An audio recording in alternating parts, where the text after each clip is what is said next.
এএমসির পক্ষ থেকে অনেক দিন ধরে আমরা পাবলিককে সচেতন করছি, যারা স্থানীয় বিজনেসম্যান আছেন, পাবলিক আছে, সবাইকে আমরা বলছি যে ফুটপথ আমরা দেখতেই পাচ্ছি আজকে দুই দিকে ফুটপথ দখল করে বিভিন্ন সামগ্রী রেখে দিয়েছে।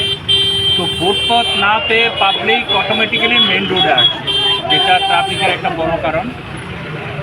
তো আপনাদের মাধ্যমে আমরা সবাইকে বলতে চাই যে পার্কিং এবং অন্যান্য যে জিনিসপত্র ফুটপথের মধ্যে রাখছে সেগুলোর যে অভ্যাস, যে প্র্যাকটিস, এটাকে বন্ধ করতে হবে।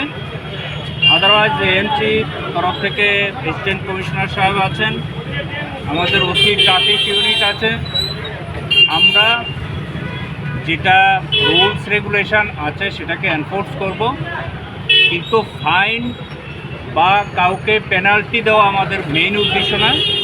মেইন উদ্দেশ্য হলো ট্রাফিকের যে ম্যানেজমেন্ট রেগুলেশন, বিশেষ করে এই এমজি বাজার এরিয়াতে, সেটাকে আমরা ইমপ্রুভ করার জন্য অনেকগুলো পদক্ষেপ নিয়েছি। যে লাইন ডিপার্টমেন্ট থেকে শুরু করে PWD, urban development, smart city, AMC, traffic, police, আমরা সবাই একত্রিতভাবে কাজ করছি। কিছু কিছু আছে আমরা শর্ট টার্ম মেজরে সেটা আমরা করছি, কিছু কিছু লং টার্ম মেজর আছে, অনেক প্ল্যান আছে। তো আশা করি আগরতলার ট্রাফিক ইমপ্রুভ হবে। ভেহিকেলের সংখ্যা বাড়ছে, জনসংখ্যা বাড়ছে, এখানে কমার্শিয়াল এস্টাবলিশমেন্টের সংখ্যা বাড়ছে, মুভমেন্ট বাড়ছে।